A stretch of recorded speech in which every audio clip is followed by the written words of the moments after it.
kedua terkait RG ya. Saya jujur aja, saya orang yang kaget waktu Pak Jokowi mengeluarkan RG. Karena seminggu terakhir perintahnya adalah, bahkan dibicara di media, saya maafkan tapi semua ke persidangan. Lanjut secara hukum. Itu pembicaraan Pak Jokowi. Tapi tahu-tahu seminggu kemudian kami dapat telepon dari ajudan, diminta datang dan informasinya adalah Pak Jokowi sudah bersepakat dengan 2 orang melakukan RG dan meminta kami menyelesaikan administrasinya untuk dihentikan perkaranya. Hanya 2 menit? Iya. Oke. Pertama perlu saya sampaikan sebagai kuasa hukum Pak Jokowi bahwa sejak awal kami tidak melihat apa yang dilakukan oleh para RSIS sebagai penelitian. Sebagai penelitian, tidak melihat. Atau kegiatan akademis. Kami pastikan kalau itu betul-betul penelitian dan kegiatan akademis, tidak mungkin Pak Jokowi melakukan laporan. Ya. Dan juga bisa dilihat selama ini kan Pak Jokowi diserang apapun juga diam-diam saja, nggak pernah melakukan reaksi gitu ya. Nah justru yang kami lihat waktu itu adalah pertama Pak Jokowi sudah pensiun, sudah menjadi warga negara biasa, tapi serangan semakin masif dan kami laporkan 31 objek sosial media. Di mana teman-teman bisa lihat itu bulan Januari hingga April 2025 itu secara konsisten yang dilakukan adalah fitnah, penghinaan, Pak Jokowi memalsu, penggunaan ijazah palsu dan segala macam dan dilakukan secara berulang. Tidak satu kata pun mereka mengklaim sedang melakukan penelitian, sedang melakukan kegiatan akademis ya. Dan bahkan narasi-narasinya jauh dari kegiatan akademis. Contohnya menyatakan 1 miliar % palsu. Itu kan bukan angka-angka akademis. Kedua, nusa kambangkan Jokowi. Apalagi asingkan Jokowi. Dan yang menarik lagi adalah bagaimana bicara kegiatan akademis hampir tiap hari terus-menerus. Dari pihak Roy CS ya? Yes. Okay. Itu di 31 objek ada semua. Publik bisa lihat juga, googling nih, buka ya. Itu kami serahkan dan kok bisa bicara kegiatan akademis hampir tiap hari di media, berbagai TV, sosial media bilang Jokowi menggunakan palsu, menggunakan ijazah palsu, presiden berijazah palsu. Apa benar ya kegiatan penelitian kita seperti itu, Prof? Setiap hari terus bicara di media berulang-ulang. Apa betul model penelitian kita seperti itu? Ya saya kasihan aja peneliti-peneliti sesungguhnya loh Prof, teman-teman BRIN. Mereka punya etika dan segala macam. Lalu mau dicampur baurkan, saya jujur aja melihat ini juga persoalan yang perlu nanti dibuka oleh penyidik. Lalu kedua, terkait RG ya.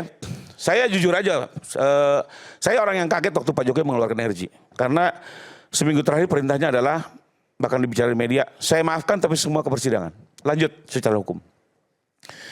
Itu pembicaraan Pak Jokowi. Tapi tahu-tahu seminggu kemudian kami dapat telepon dari ajudan, diminta datang dan informasinya adalah Pak Jokowi sudah bersepakat dengan 2 orang melakukan RG dan meminta kami menyelesaikan administrasinya untuk dihentikan perkaranya. Secara jujur saya waktu itu juga kaget. Ini kok ada kebijakan diambil tanpa berkonsultasi. Tapi terlepas dari itu saya menyadari sebagai advokat saya tidak boleh menghambat perdamaian. Itu diatur jelas di dalam Kode Etik Advokat Indonesia. Ya, keputusan klien untuk berdamai tetap harus kami dorong, kami nggak boleh menghambat. Ya, jangan terkesan lawyer itu mencari-cari perkara menghambat perdamaian karena ingin terus menjadi pengacara, itu kan sesuatu yang dilarang juga. Lalu kedua, saya selesaikan proses RG dengan catatan akhirnya seperti satu ya, bahwa saya tidak bisa kalau ditanya sekarang apakah Pak Jokowi masih membuka lagi pintu damai. Saya nggak bisa bicara, karena nyatanya pun kepada kami waktu itu, lanjutkan secara hukum sekalipun dimaafkan, nyatanya beliau bisa memaafkan. Sehingga kalau saya hanya bilang, saya tidak bisa mengatasnamakan Pak Jokowi ya, kehendak orang masing-masing, tapi saya secara pribadi mengapresiasi beliau ternyata masih membuka pintu secara legowo kepada 2 orang, dan itu seketika begitu saja gitu, dengan mudah gitu ya. Bahwa sekarang ini bulan Ramadan, orang bersilaturahmi selalu monggo-monggo saja. Kita tidak boleh membatasi. Yang penting satu, kalau memang ada RG, it takes two to tango ya. Jadi harus ada kesepakatan. Dan apapun yang diputuskan, kami akan jalankan. Apa pelarangan 3 orang, tidak 3 orang, saya sih nggak pernah dengar dari Pak Jokowi ada statement seperti itu ya. Karena kalau lagi-lagi Pak Jokowi bilang lanjut. Lalu berikutnya adalah soal P19 jaksa nih. Ini menarik P19 jaksa ya, karena saya udah langsung lihat. Ya, kami pelapor punya hak. P19 maksudnya nih? Ya. Kami punya hak untuk mengatakan, karena dari P19 juga ada tugas kami. Jadi kami dari pihak pelapor diminta melengkapi beberapa pembuktian. Dan kami sudah berkoordinasi dengan penyidik dan sedang kami penuhi. Intinya P19 ini adalah lebih kepada pemerintahan jaksa agar ini semua dilengkapi ya.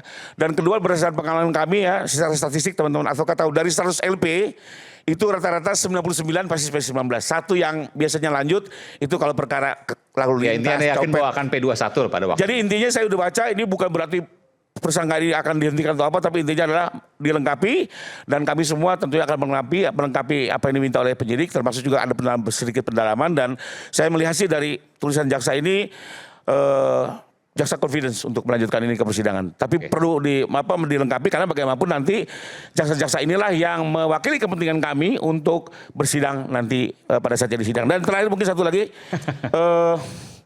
ya saya berharap apalagi sekarang kan tiap hari terus terjadi perbedaan pendapat nggak ada hentinya ya. Juga sama-sama kita jaga jangan sampai terjadi trial by the press ya karena juga mencederai demokrasi. Nggak ada orang nggak ada ijazahnya di sini. Ya. Kalau ada intinya ijazah adalah kita dukung saja ini ke sidang. Apalagi teman-teman yang tidak mau RG, ya udah kita sama-sama ke sidang. Sidang nanti terbuka, termasuk kalau mau dimintakan lab ulang oleh pihak independen, kami mendukung. Biar semuanya terang benderang. Itu aja. Forensik independen? Yes. Di persidangan dimintakan, silakan. Ya kalau kita kebenaran ada kebenaran, kita nggak takut kok. Ya. Itu aja mungkin. Sekian, terima kasih. Mau lanjut? Ya. Jadi gini, saya kembali kepada judul utama kita ya, bahwa Pak Jokowi itu mau ada sidang untuk pembuktian. Jadi kan hukum itu adalah problem solver kan, dia penyelesai masalah. Dan kita harus memberi kepercayaan supaya terjadi proses penyelesaian masalah, yaitu percaya pada institusi hukum. Jadi jangan kita coba mendelegitimasi, mendowngrade semua institusi-institusi hukum yang tengah berproses hari ini. Jangan ya, tadi saya katakan bahwa ya kata-kata kita itu akan dinafikan, dihilangkan oleh fakta-fakta hukum. Karena kekuatan pidana itu kan kekuatan pembuktian. Dia membuktikan data, fakta, saksi, bukti. Semua itu kekuatan di pidana nanti. Jadi terserah kita berargumen dengan segala macam kemampuan kita berbolak-balik beretorika, monggo. Fakta akan menafikan itu semua nanti lewat pembuktian. Itu yang pertama. Yang kedua soal RJ ya, sudah disinggung RJ. Pak Jokowi sudah berkali-kali mengatakan bahwa saya berharap tetap akan ada proses persidangan. Bahwa kemudian ada beberapa orang yang di RJ, ya itu bagian dari Pak Jokowi sebagai orang yang berjiwa besar, ya rendah hati, memberi maaf. Kalaupun Bung Roy dengan teman-teman yang 3 orang itu datang ke Solo meminta maaf, Pak Jokowi maafkan. Tetapi pertanyaannya apakah hukum bisa stop dengan itu? Itu lain karena kalau di dalam KUHP 78, 84 kan syarat-syaratnya jelas tadi sudah disampaikan semua lah. Di situ ada minimal tuntutan itu di bawah 5 tahun ya. Kemudian nggak pernah terjerat hukum lah, bukan mantan residipis apa mantan terpidana, itu nggak bisa. Nah kan beberapa orang itu tidak memenuhi unsur itu ya.